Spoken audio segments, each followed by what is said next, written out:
What is up, my peeps? Pardon me. Sorry about that. What is up? What is going on? It is Pac-12 review day. And yes, we did have a big day in the Pac-12. Championship game was this past Friday, as you all know. I am Michael Harris Jr., though, real quick, at Diablo00 on Twitter. Please feel free to hit me up and we can chat away. It'll be very interesting. And like I said, it was a good game. I thought it'd end up being a little bit closer than it was.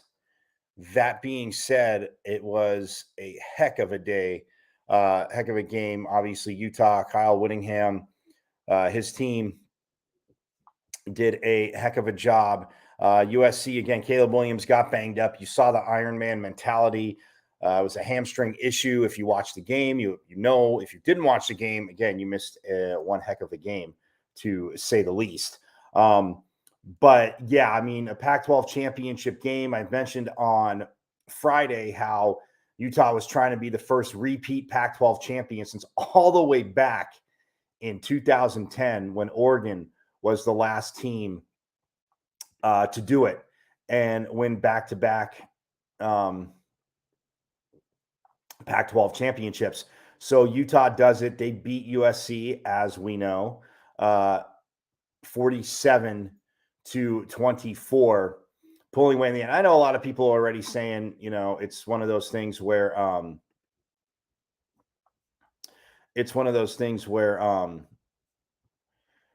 the poor tackling, this and that, the long touchdown by the big tight end. Safety came over and literally tried to tackle him up high, giving up at least 40 to 45 pounds on him. And he just ran through an arm tackle. So yeah, there was sketchy-ish, tackling, but Utah, again, they made plays. They're there to break tackles as well. And Kyle Whittingham, and I've said it before on the show, that. Again, Lincoln Riley's first year, but Kyle Whittingham, to me, the best coach in the Pac-12. They beat USC 43-42 in the regular season at home at Rice-Eccles Stadium in Salt Lake City. And then they beat them 47-24. I mean, USC was up 14-3 after one. And yeah, it was just very,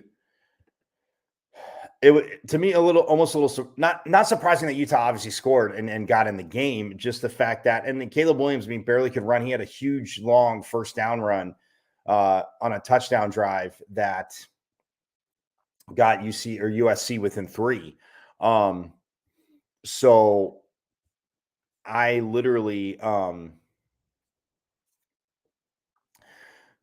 you got to applaud his effort. I know they're talking about, the Heisman, saying, oh, there was no runaway person. I know I said on Friday, I thought, Hendon Hooker had done more than enough to win the Heisman. And I'm of the ilk too, one bad game, no matter what school they're from. And yes, even school I'm going to get to in a minute, no matter what school they're from, like one bad game doesn't take you out of the Heisman, or if somebody then becomes a front runner, they have a bad game, then all of a sudden you're even. It's the whole book of the season, not lifetime achievement. And I know you guys are savvy enough to know that. But that being said, if we look at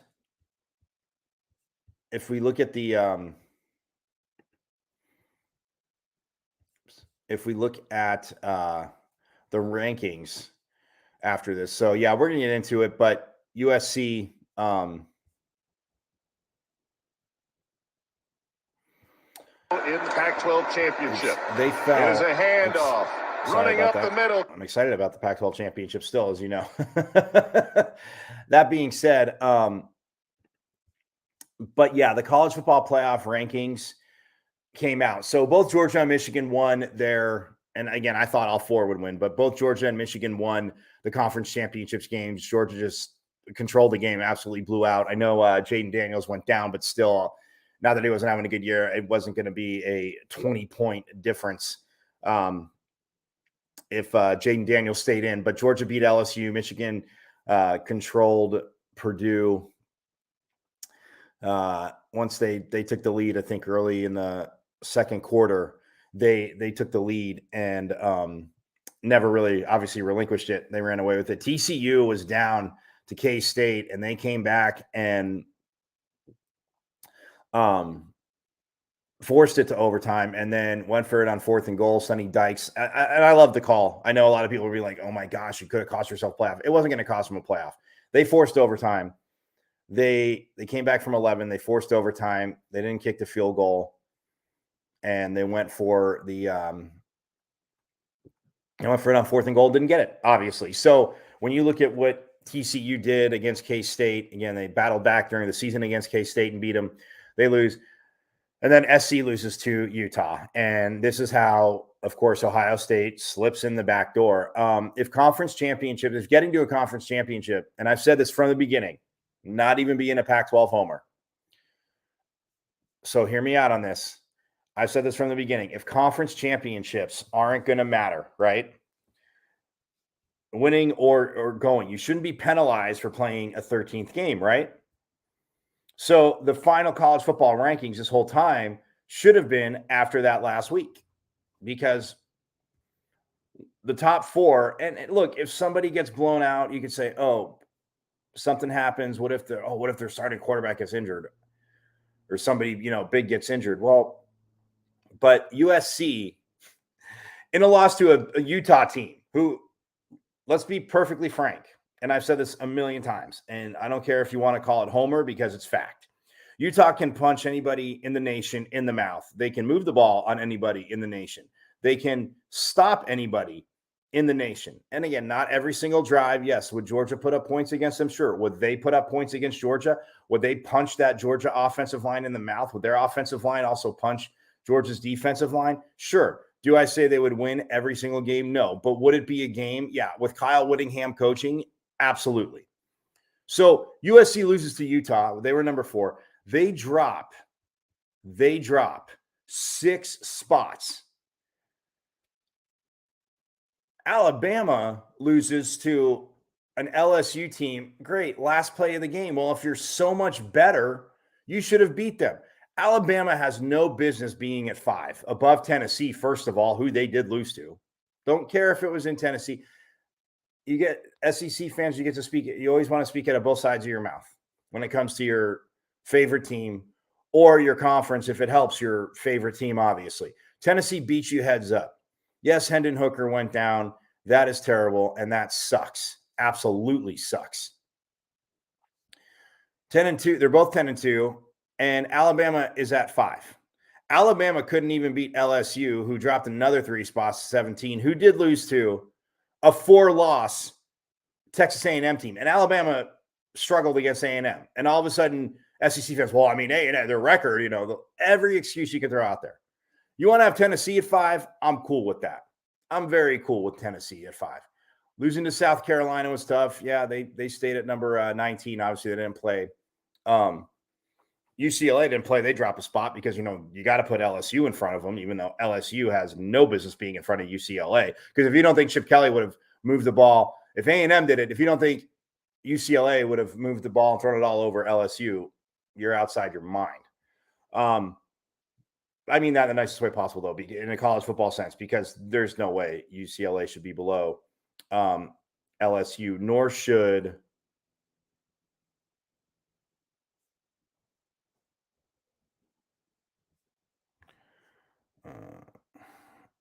UCLA, yeah. And then we have Oregon State. Oh, Washington, they stayed put at 12. I mean, Penn State dropped 3. Do I think Washington and Penn State? That would have been an interesting game because I think Penn State's defense, the way they're built, probably would have been done some things to have Michael Penix Jr. Maybe struggle a little bit, but that would be a very interesting game. USC, again, like I said, drops 6 spots. They go below K-State. Utah's above them. I have no problem with that because Utah beat them twice. But you have Utah below Clemson. I know they put it on North Carolina, but yeah, 11-2, 10-3. Utah, again, at 8, headed to the Rose Bowl again. So, again, congratulations to the Utes. But, yeah, look, Ohio, and I'm going to break down the game. I'll get back to the rankings and the Final Four, but the Final Four now. Obviously, Georgia will play Ohio State, and Michigan will play TCU out here in my neck of the woods in the Fiesta Bowl, right in the backyard there. So to me, but this game again decided when Caleb Williams got banged up and you took the running aspect out of the game, because the crazy thing is he had 12 carries for 21 yards. Now he was sacked 7 times, and you're like, Utah got to him 7 times. USC only had 1 sack on Cam Rising, so it was one more than they had the first time they met. But nonetheless, I mean, once he wasn't as mobile as he normally is, Utah did get home quite a few times. So yeah, 7 sacks, 11 tackles for losses. SC 1 sack, 3 tackles for losses. So look, it's a Utah team, and here's where I connect the dots as to why. And if Caleb Williams is banged up, again, you don't know in 3 weeks. And again, when a quarterback gets hurt, the committee takes everything in hand. They go off schedule and games, and they say all this stuff, but not playing in a championship game shouldn't back you in. So that's how I feel about that. And then if not winning a championship game, because when you don't win, even playing a championship game, and another team wins the championship, a la Penn State, Ohio State gets the 4 seed. Now, Clemson was going to win the title that year no matter what, with the team Dabo Swinney had. Ohio State got shut out 32-0 here at the Fiesta Bowl. It was a sad, sorry game. Ohio State had no business backing in just because, well, they didn't play in the championship game because Penn State beat them, but Michigan beat Penn State early in the season. And I'm still bitter about this, but I was happy to see Ohio State get smacked up and down the field. Receivers couldn't get separation. They get shut out, couldn't even score in a semifinal game. Of course, the conversation turned to the dominance of Clemson's defense, which, again, sickly dominant, as we all know, college football fans. We know this. But Ohio State had no business being there over Penn State. Now, Penn State, I still see losing to – I still see Penn State losing to Clemson, but they would have scored. Would have been a much better game. But just to see Ohio State fans with the look on their face, it was absolutely beautiful. And it's going to be the same against Georgia. I mean, Kirby Smart, of course, he can say all the right things. And I hear, if Ohio State gets healthy, Michigan shoved the ball down their throat. Yeah. So since we're not talking about Ohio State's defensive line being like the greatest in college football this year or in history, Georgia is going to pound them. And I look forward to that. I think it's awesome. Do I think Georgia would have beat USC at 4? 100%. And we all know I'm a Pac-12 homer. Do I think a healthy Caleb Williams and do I think a healthy Caleb Williams and what he can do offensively, what he's had with those receivers? I mean, Travis Dye, as we knew, as I said on Friday, was done for the season anyway. He didn't play in the Pac-12 championship, but they still were able to run the ball well. Do I think Georgia wins that game? Absolutely. Michigan, to me, with what they are, and look, TCU, we know they can battle back. We know they have the quarterback to put up points. They mix in the run very well. Sonny Dykes, again, with that team, what they've done all year in the Big 12, having to come back in certain games. It's not going to be a cakewalk for Michigan, mind you not. Are they going to be physical? Are they going to be able to run the ball? Yes. But is TCU going to have some answers? I don't think it's going to be, of course, every fan of the 4 teams thinks it's going to be a blowout. But that being said, TCU is very interesting to me, and the way they can match up with Michigan. And yeah, you want to play fast, but with Max Duggan, their quarterback, they have the quarterback again. You can go no huddle, but you can use the play clock. You can go slow-ish, because when that locomotive of the Michigan running game gets going, Ohio State, you know about that, right? How you got ran all over in the second half, got destroyed at home, 45-23, but yet you deserve to back in. But I know, I'm not bitter. I just, again, it's, and you'll see how I connect the dots after I go in depth of this game, like we've done all season, but you'll see how I connect the dots with USC's 2 losses are even though I think Michigan could win this whole thing. And, Georgia repeat as champs. I get it with what they've done. They would have done that to Bama in the SEC championship game. They would definitely have the revenge on their mind had Bama been able to get there. Oh, but you weren't able to, Bama, and you shouldn't be ranked above Tennessee. That's just fact. But you'll see how I connect the dots with USC's 2 losses because they're only 2 to Utah. And with what Utah did this season, yeah, I'm gonna get Big Ten fans and I'm gonna get SEC fans because you can connect the dots. And I know you're not looking at that because especially Ohio State fans. But for USC to drop 6 spots to me is laughable from 4 to 10. I still think they should be above Clemson, and Alabama. I'm sorry, Tennessee should be 5. SC should have just fallen 2 spots to 6. And if you want to have Utah at 8, because you're crediting Utah, who again was at 11, went up 3 spots. So a loss to a team that's 11 when you're 4 shouldn't really drop you 6 because, that's right. When Alabama lost their first, they only dropped 3 spots. And then they lose their second and they drop 2. But, it's Alabama. There's always an excuse. Last play. Well, aren't you supposed to dominate, Alabama fans? Because LSU lost to a 4-loss A&M team who couldn't beat Appalachian State. Yeah. So we'll get to that in a minute. But nonetheless, USC shouldn't have dropped 6 spots. So, yes, am I a little fired up? Am I a homer? We all know that here. But I'm a fair homer because, look, the Big Ten, believe me, I'm getting started on them. So, going to take a quick break, a little bit for you there to digest. Take a quick break. When we get back, I will dive into the Utah-USC game. The Utes, again, back-to-back Pac-12 champs. So we will have the recap of that game here on Pac-12 review. Pardon.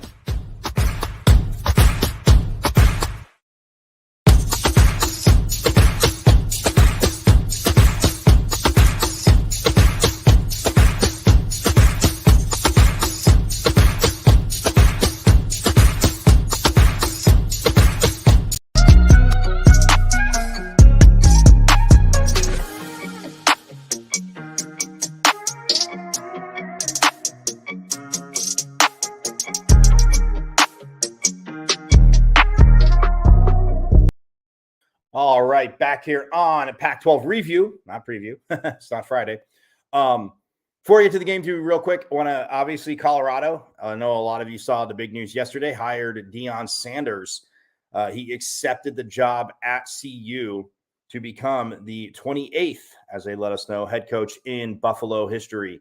So he said he's going to finish up at Jackson State. A man that starts something and says he finishes it is absolutely awesome.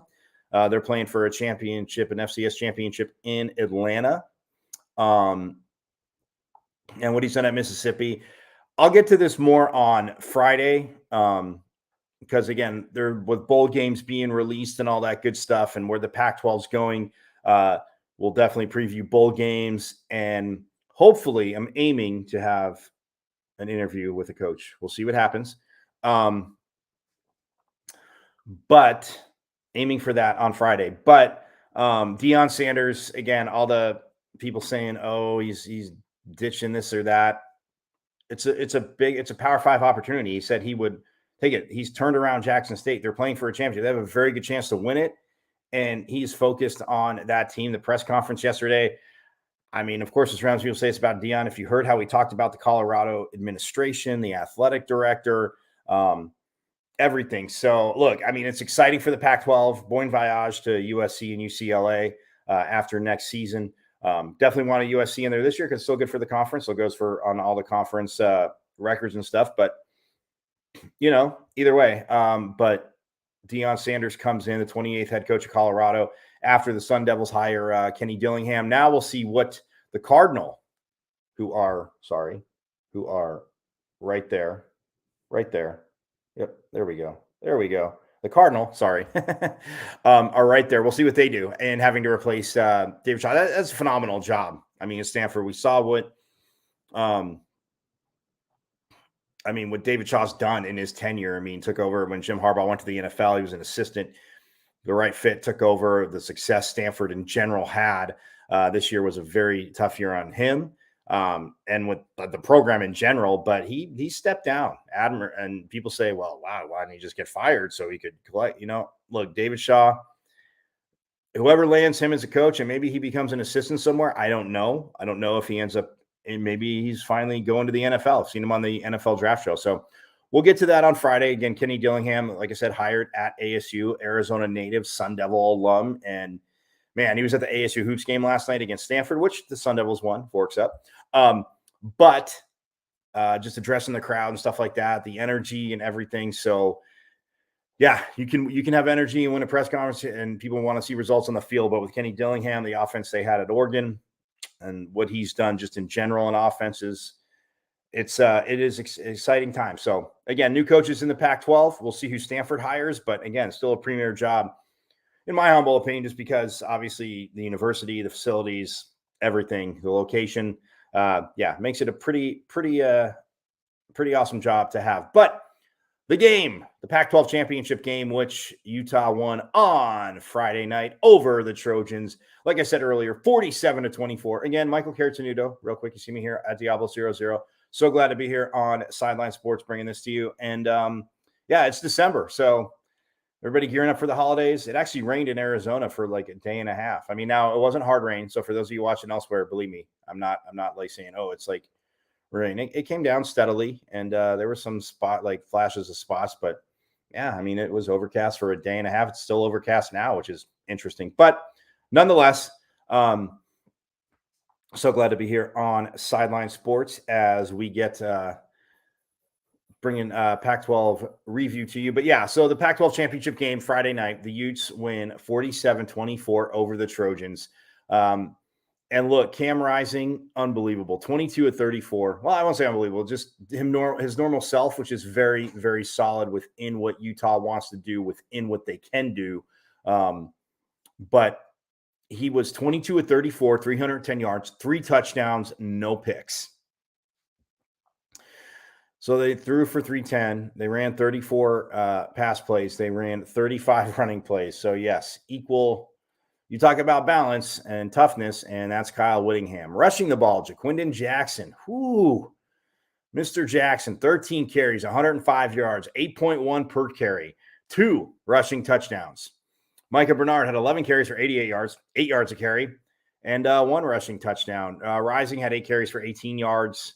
Again, he was sacked the one time, so that factors into that. But still, it's a team that rushed for 223 yards, 533 total for Utah against USC. And when you look at the receiving leaders, I'm glad he led in, actually second in receptions, but led in yards is Money Parks. I love saying that kid's name.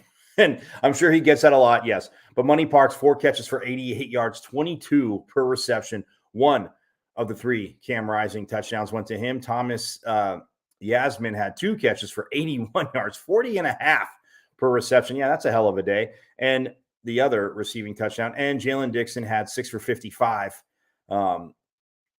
and averaged 9.2 per reception. He also had the third of the 3 receiving touchdowns for Utah. Dalton Kincaid, well, he didn't go crazy like he did the first game. And yes, I know he was a little banged up. He did play the game, but he still managed to average a first down per catch, 4 catches for 40 yards on the game. And they, like I said, they threw for 310. They rushed for 223. But when you looked at it, and again, the tackling, I mean, USC defensively, you said, had 3 tackles for losses compared to Utah's 11. So defensively, USC, it wasn't a terrible game. And I know I said in the beginning of the season, it's a defense that can be had. It did go from that defense to you better take advantage of what you can do. Utah's a very, very obviously experienced team, very physical team, and they have the weapons. And seeing a team twice, again, you hold on for the 1-point win at home,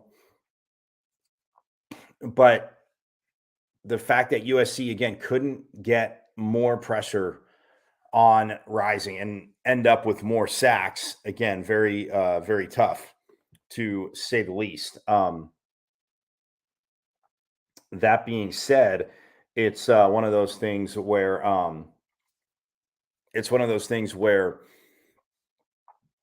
for USC that you give Utah that much of a chance. Like I said, you go up 14-3 after one, you're up 17-3 at one point, but then Utah gets 2 second quarter touchdowns. You go in the locker room, it's 0-0 again. 17 up. Third quarter, low scoring. Utah scores the 1 touchdown. That's when Caleb Williams, I want to say it was either end of the second, beginning of the third, where again he was hobbled up with a hamstring issue, and again still able to throw the ball. He had 1 big run, and on a third and long, I think it was a third and long, and he took off and picked up the first down. But literally, like with a complete hitch in his running giddy up, not just walking, running giddy up too. So, but I mean, Utah offensively, like I said, when you can do that, and then it's 17-17, it's 24-17 at the end of 3. Utah puts up 23 in the fourth quarter. They're all money quarters. Working with, got to give a shout out to Joe Kersing, again, NJCAA, National Junior College Athletic Association Hall of Fame coach, won 3 national titles at Glendale Community College. Many value the Sun Bowls, and and always being around him, talking to him. People say, oh, fourth quarter. Well, if you don't do anything the first 3 quarters, it's pretty tough to come back in the fourth quarter.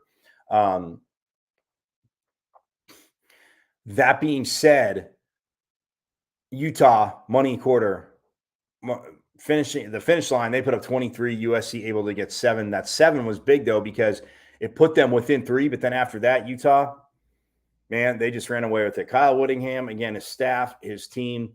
And like I said, just having those tools. I mean, even Micah Bernard, who had 11 carries for 88 yards, running back, he had 5 catches for 41 yards, averaging 8.2 per carry. So 22 receptions for Utah as a team, the 310 yards, like I said, 14.1 per catch. When you're doing that, you're not, I mean, and USC receiving wise, it wasn't bad. We'll get to their offense in a second, but man, again, defensively, and yes, he did recover a fumble. Utah had 2 fumbles and lost 1. SC had 2 fumbles and also lost 1. So, I mean, look, again, these teams, look how even they are. And yes, I gave the physicality a little bit to Utah. Not that I said USC was soft, but physicality-wise, gave it to Utah. The interception also, RJ Hubert, and it's not about pointing fingers. I kind of blame the receiver on that because the SC's driving down, and if he catches that, if the receiver goes back to it, or it was a teeny bit behind him, he kept running, and I know you're judging it, but he's got a seat a little bit behind him. Tackle the defender. The championship game, take the OPI. So even if you have to punt again, at least you give yourself a chance. I mean, well, it wouldn't have been punt on the next play. It would have been a 10-yard penalty. But you live to make another play. And the safety, again, he just kept dropping and he read it. And for the receiver just to keep running when he sees it behind him, again, Caleb Williams, he threw the ball. So, yes, I always say that I'm with a lot of people, even though the rules favor the offense hugely, that there are some interceptions that should not be blamed on the quarterback. But since the receiver never touched it, of course, Caleb Williams is going to get blamed for that 1 interception. But again, receiver has to have better recognition of that. But yeah, the interception, that was by RJ Hubert. And it's, well, not Clark Phillips, Mr. Interception Magnet. I thought he might come up with one in the championship game, although, like I said, last time these 2 teams played, there was neither quarterback threw an interception. But yeah, I mean, when you saw the Utah defense, what they were doing, and yes, they gave up some yards through the air. You knew that was going to happen with what USC has, but just offensively, it was very complimentary because they ran the ball well. Again, when you're averaging 6.4 per carry, any coach will take that. Fire his team up, be like, what, you guys couldn't get to 7? But all sarcasm aside, it's one of those things where, I mean, and Jaquindon Jackson did it all year. And I mean, and to have Micah Bernard, and when you have the threat of Cam Rising, and you have to do as much, man. Oh, and by the way, if you did not see the clean hit on Cam Rising, and his helmet, again, may have not been all the way strapped, which went for the more effect.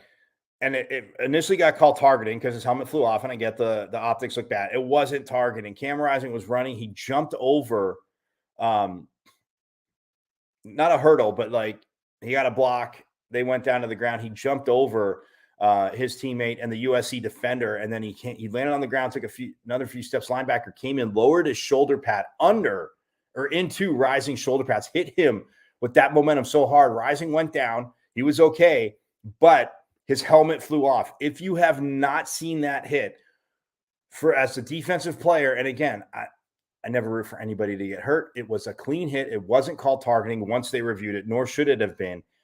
Go look at that hit. I don't even want to spoil. I mean, I kind of spoiled it for you in a way, but when you see it, that is just textbook how to come over, fill a gap, and hit somebody. Absolutely awesome. So you need to go look at the highlights of the USC-Utah game because that is in there. Cam Rising was okay, finished the game. It was okay because he was going full again.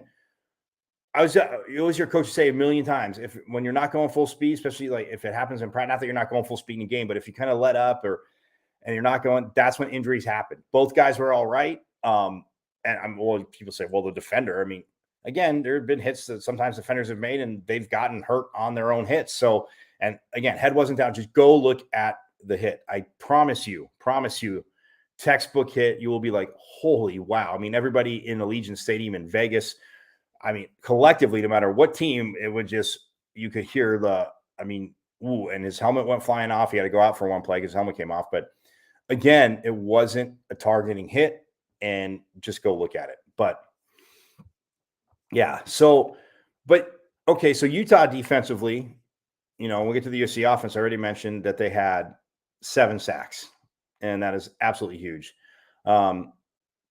To overstate the obvious, fans, I know you guys all know that, but I'm just saying to overstate the obvious, that is absolutely huge. So SC, but Caleb Williams, look, 28-41, solid day, 363 yards, 3 touchdowns and 1 interception on pretty much, one leg. And once he had the hamstring issue, but he was still delivering some passes. Unbelievable. Rushing wise, again, Austin Jones, they try to get him going, again, filling in for Travis Dye as he has. They try to get Austin Jones going. He did have 15 carries for only 35 yards, though. Williams, who got sacked 7 times, again, had a few long runs, had 12 carries, was still in the positive for 21 yards. But again, only 21 yards because of the sack 7 times. That goes against rushing. So USC only rushed for 56 yards, not what they have done this season. So right there, you're like, well, Mike, you buried the lead. No, I didn't bury the lead. I talked about Utah in the second half, what they were able to do, how they ran the ball. That's the lead. But Caleb Williams, again, that finished in the positive, but only 56 yards rushing, 27 run plays to 41 pass plays. But you figure, well, once you start getting down, yes, they have to pass the ball more, and we understand that. But even early in the game, even when it was 17-17, Austin Jones, Utah did such a great job to overstate the obvious, bottling him up. But even, he was their main guy. And that the O-line didn't do a bad job, but Utah gets pressure with 4. If you have not seen them play a lot, they don't have to bring extra pressure. Now, they do at times, but they're usually getting home with 4. And so 56 yards rushing. So that's not only 419 yards for the Trojans, but 363 came through the air. But you look at receiving. Taj Washington, again, young man, talked about throughout the season, 6 catches for 93 yards, 1 receiving touchdown. Now, Jordan Addison, they did a very, very phenomenal job on. Yes, he did average 13 yards per reception, but he had 5 catches for 65 yards. And Addison has been that go-to guy. I know Clark Phillips III was on him. They were rotating a little bit too. And again, playing a lot of 2 high safeties, keeping everything in front of them. They They mixed up their coverages a little bit, but pretty much said to USC, like, we're not going to let Jordan Addison beat us over the top, or Taj Washington, or for that, in that case too, Mario Williams, who had 3 catches for 51 yards. He had the other or the second receiving touchdown from Caleb Williams. And then the other one was actually Raleek Brown. He had 2 catches for -1 yard. His long was 3, which was the touchdown catch. But yeah, so he averaged negative 0.5 yards per reception, but he still had a touchdown to Raleek Brown. But yeah, Brendan Rice had 3 catches for 42 yards. Austin Jones, 4 for 40. I mean, Caleb Williams did it throughout the season, spread it out, but you just didn't have, again, Taj Washington, 6 for 93, not a bad game. You're right there. And Utah, as I told you before, they didn't have a receiver over 100 yards either. But you had Parks at 88, Yasmin at 81, Dixon at 55. And again, Dalton Kincaid was banged up, not Micah Bernard. Dalton Kincaid was a little banged up coming in. He was able to go, but it wasn't like the last time that these two teams played, because Dalton Kincaid, and I know you guys might not remember, because there's obviously been quite a bit of football and some amazing performances.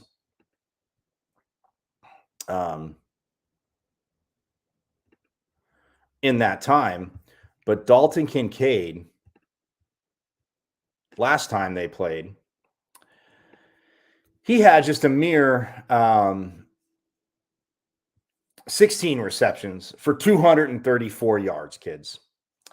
So yes, it is 16 for 234. Oh, and he managed to, get into the house once. So I mean, that's 14.6 per reception. So yeah, not necessarily he played, so obviously could go, but not himself. But Utah weapons, moving the ball around, defense just absolutely balling out, and that's what happened. But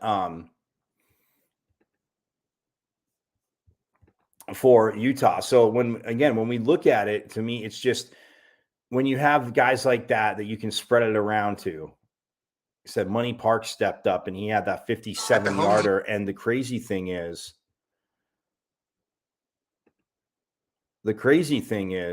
that when he got in, again, the last realm of defense, again, kind of got juked a teeny bit, but then he was one across his upper body and tried to bring Parks down, and Parks just said, yeah, like I said in the beginning of the show, I got 50 pounds on you. So I got 40 to 50 pounds on you. There's no way that you're going to score here, or that you're going to bring me down, and I'm not going to score here. So Money Parks' reception, absolutely awesome. Just the catch, the run, and the underneath guy, who I think that Cam Rising, again, when you look at the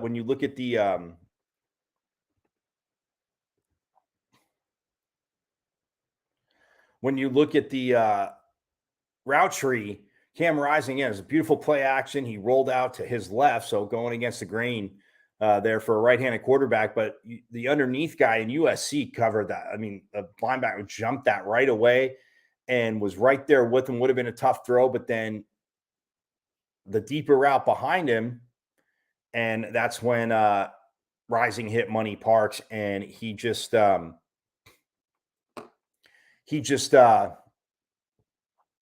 it in, and that was after, like I said, it was a 3-point game. It was 27-24. USC's only touchdown of the fourth quarter made it 27-24, but then an interception and another late touchdown, and Utah, again, like I said, put up 23 points.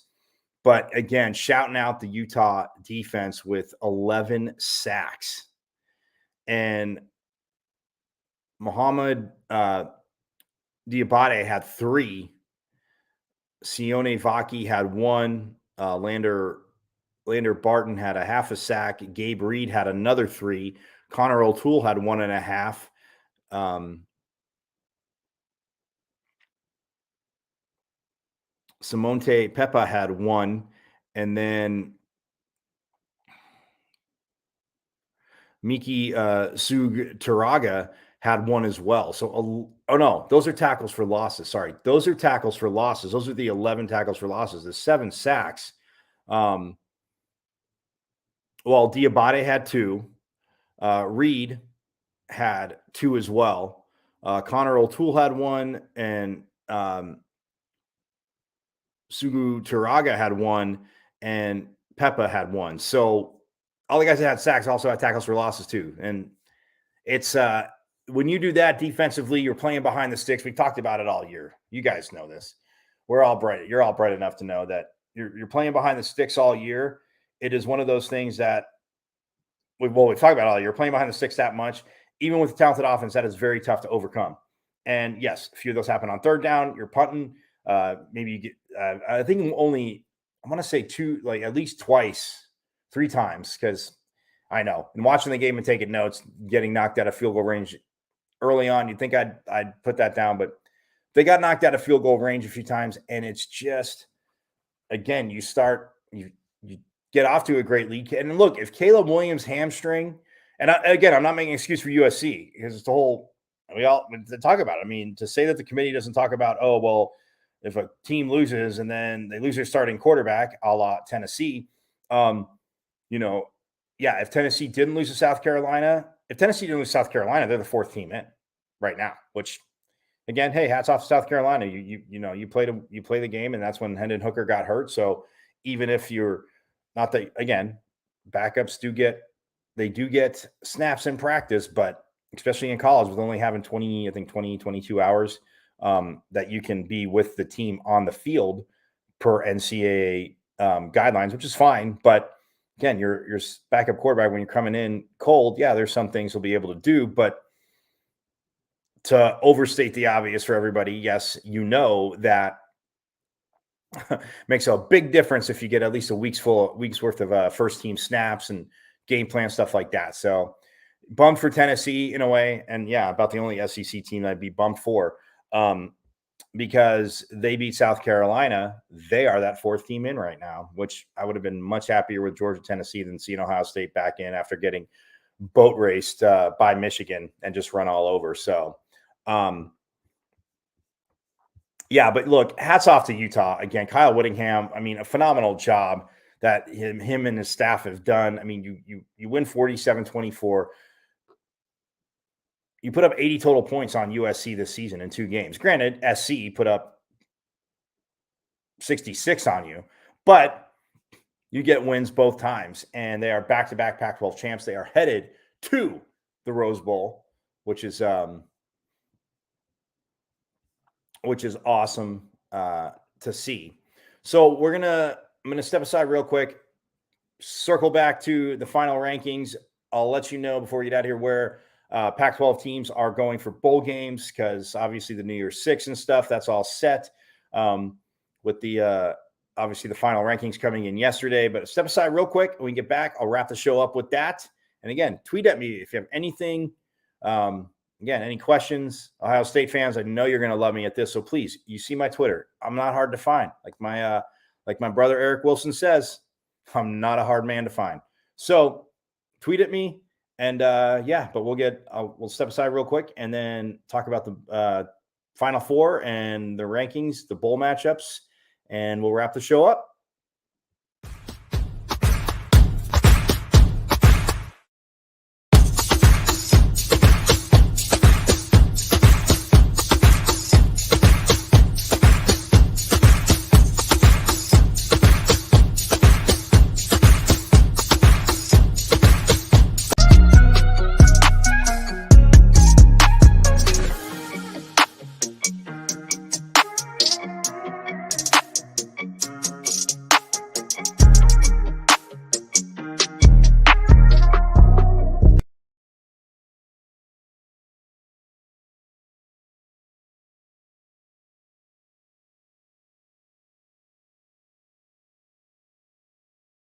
There we are. All right. Welcome back to Pac-12 Review, as breaking down the Pac-12 Championship game, USC falls to the Utes of Utah. They are back-to-back Pac-12 champions again. Congratulations to Kyle Whittingham and the Utes as they will head to the Rose Bowl. And yeah, we will get to the final rankings. Pardon me. As you know, the top four.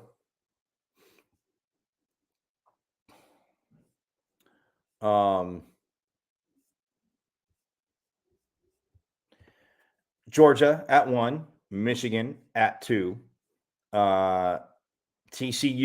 at a very deserving 3. I know I heard some talk of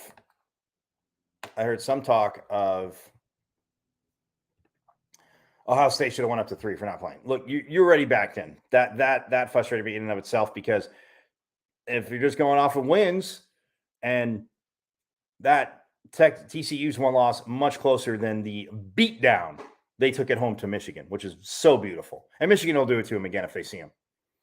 If Ohio State beats Georgia, I think we get a repeat of Clemson, which is, again, really annoying. Do I think USC would have lost him? And with Caleb Williams being banged up, the fact that he finished a game would have made me think in 3 weeks he would have been ready to go. But they're interesting matchups. The TCU matchup, and again, not just because, small TCU. First of all, it's not small TCU than the Big 12. What they did in the Big 12 is pretty awesome.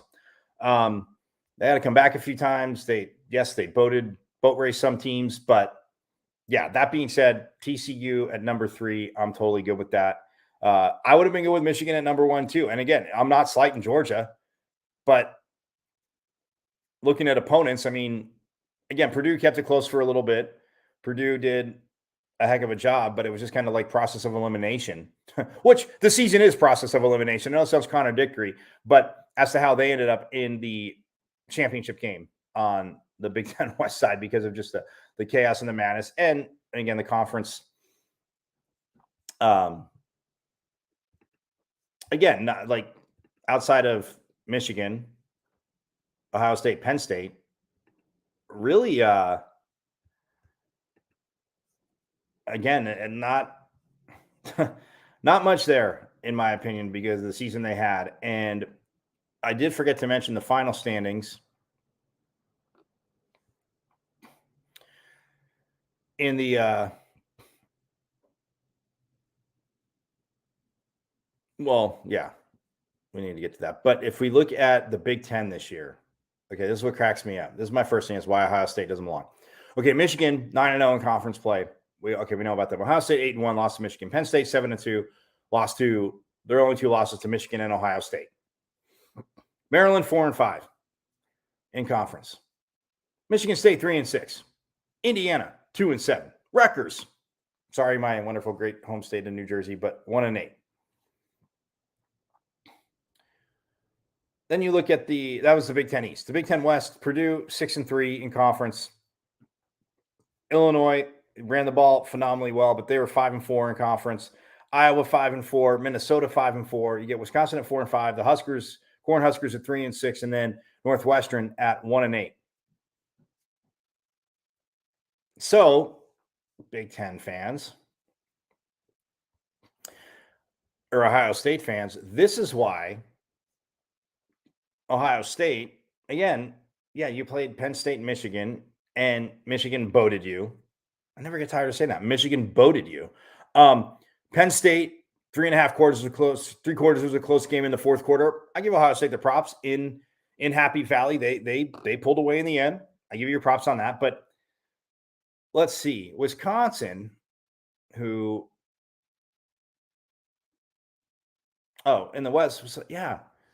So Wisconsin came in looking, you're thinking they're looking good.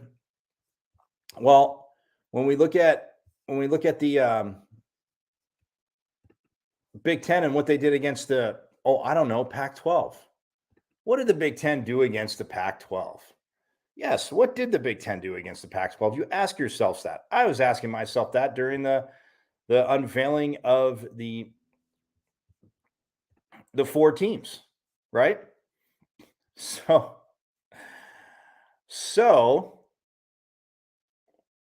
I look at it, and when we look at the Pac-12 and what they did against the Big Ten this year, pretty good because I say that to you because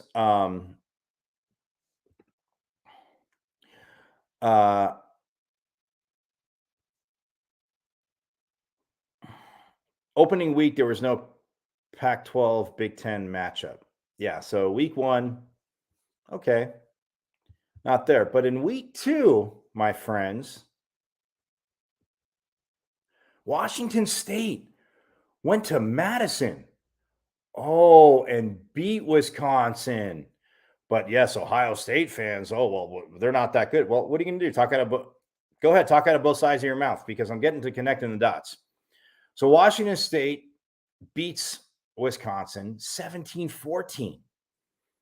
There's a few turnovers, but Washington State defensively, man, Wisconsin, and then even offensively, Washington State moved the ball. Should have had more than 17, but nonetheless, they got the victory. So that's in week 2. In week 3,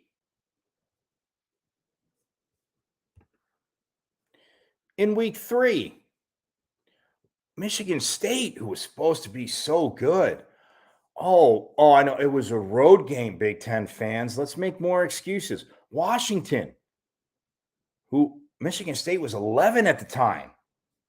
Oh, wait a second. And again, it's week 2, but Wisconsin was 19 at the time. So, so Pac-12 knocks off 19.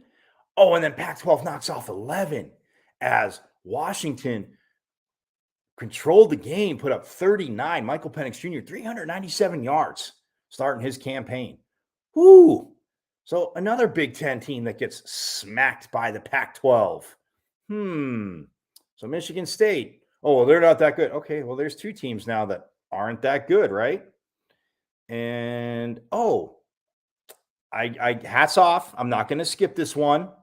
Minnesota, 2 unranked teams. Minnesota did trounce Colorado 49-7. Go ahead, Big Ten fans. Hang your hat on Minnesota compared to what they did the rest of the season. But Colorado, again, hey, it was a road game for Colorado, but it was a tough year. They ended up firing their coach, have an interim coach. Like I said, Deion Sanders gets hired. Hey, no, I'm not going to be a Big Ten fan, make excuses. Minnesota beat him down. So now we're 2-1 against you, but we beat both of your ranked teams, smacked them around a little bit in Madison and then up in Seattle. Okay, very solid. So 2-1 against the Big Ten, and then, like I said, you look at the standings of those teams. Oh, Michigan State. Well, yeah, they started the season ranked, but they finished 5-7 overall. Ohio State had to play them. And then we look at Wisconsin, who finished 4-5 and 6-6 overall. Minnesota, well, they were 5-4 in conference. They finished 8-4 overall. So, all right, hats off, Minnesota. The rest of the Big Ten, sorry, Ohio State fans, since you backed in and don't even go after Michigan. Don't even try and go after Michigan because, I'm sorry, they just ran the ball for another 200 yards against you. Ohio State backs in like that. So my connecting the dots point is this. USC's 2 losses are to a ranked Utah team, right? They were ranked both times. USC ranked higher both times. But USC's 2 losses are to a very, very good, better than what did I say about the Big Ten standings. So, all right, Utah could challenge Michigan, challenge Ohio State, challenge Penn State. Those would be tough games. I'm not saying they wouldn't lose all 3. They might not win all 3. They're definitely not losing all 3. I'll tell you that right now. But they're better than Maryland, better than Michigan State, Indiana, Rutgers. Purdue would have been an interesting game because they're physical-ish like Utah. I would give them that. Illinois, Brent Bielema, we know they wanted to run the ball. If you're able to contain the run, you're not shutting down that run game. If you can kind of contain it, that'd be an interesting game. Utah destroy Iowa, Minnesota, Wisconsin, Nebraska, and Northwestern. So again, USC's 2 losses to a ranked Utah team, pretty solid. Even though they're ranked below them, but very, very solid. And then you say, okay, well, what about Utah's 3 losses? Well, SEC fans, this is where I get you. They lost to Florida in week 1. They were marching down the field, and Cam Rising threw one of his very few interceptions of the season, and he threw it. Kyle Whittingham didn't make excuses. They needed to play better. They didn't stop the run. Florida rushed. So you have no problem saying this because it's facts, which a lot of fan bases will graze over those if it doesn't benefit them. Yeah, Utah got ran all over, 283 yards. Florida got ran all over too. Utah rushed for 233. So both teams' defenses, more so shockingly Utah's, because of what they had coming back, where they are, or where they talent-wise, what they had coming back, but what they can do. Utah loses to Florida. I tip my cap Florida. Utah's okay. So Florida in that Florida at the time, they were, I don't even know if they were preseason ranked. No, they weren't. Utah was number 7. So that was tough because Florida wasn't preseason ranked. So, all right, I'll tip my cap to you, SEC fans, because Florida, let's see where they finished in the SEC. They, in the East, yes, they finished 3-5 overall, 6-6. So again, inevitably not a good loss for Utah. So that's Utah's one. And again, SEC, since you're so great, it's really not, because even though they're 3-5 and 6-6, I mean, they're SEC, they're the best team. They're in the best conference. I mean, it's Florida. So talk out of both sides of your mouth. That's where I connect the dots. So, but for the sake of this, we'll say that's Utah's bad loss. Their other 2 losses. In Eugene by 3 points to a ranked Oregon team. And in Pasadena to a ranked UCLA team who early on so many people were higher than. So Utah's 3 losses. 1 mediocre. Florida's got talent. I won't take it away from that. But again, top to bottom, Utah's a better team. They play 12 times. I say Utah goes, I'll say 9-2, because again, you'll make adjustments, but I'm saying if they played each other the whole season, which would be ridiculous, 2 teams do that. But, and I can obviously recognize and admit to that. But Utah, that in 10 games, say they play 10 times, that might be the one they lost. They would go 9-1 against Florida. These 2 teams constructed as they are. 8-2, maybe. But Utah's 3 losses, and then Ohio State gets boated. I'm sorry, did you guys know they got boated by Michigan? They get boated by Michigan.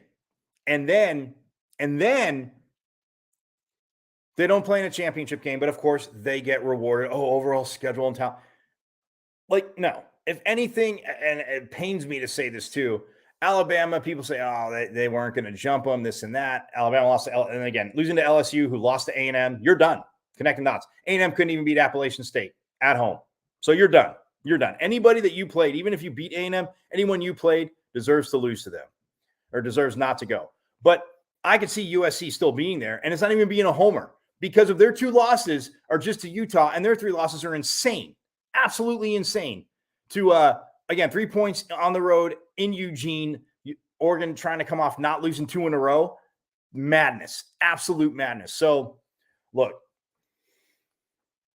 it is annoying. We'll get to breakdown of the CFP games and the bowl games as they get closer. But Friday, we're going to go over the bowl games for the Pac-12. Hoping we'll have should have a coach interview. I'm not going to say who. I'm not going to say which one. It'll surprise you. It is Pac-12 preview. But nonetheless, aiming for a coach interview, which pretty sure we should get. But again, knock on wood. Let's stay positive. We'll have that on Friday. And again, we'll talk a little bit more about these 4 teams. But yeah, hands down, 3 of them I'm good with. Ohio State, you backed in, and you're going to get blasted again. I won't even hide that prediction till later. Keep you on your toes on that one. You're going to get blasted by Georgia. The dogs are going to roll you, and it's going to be beautiful.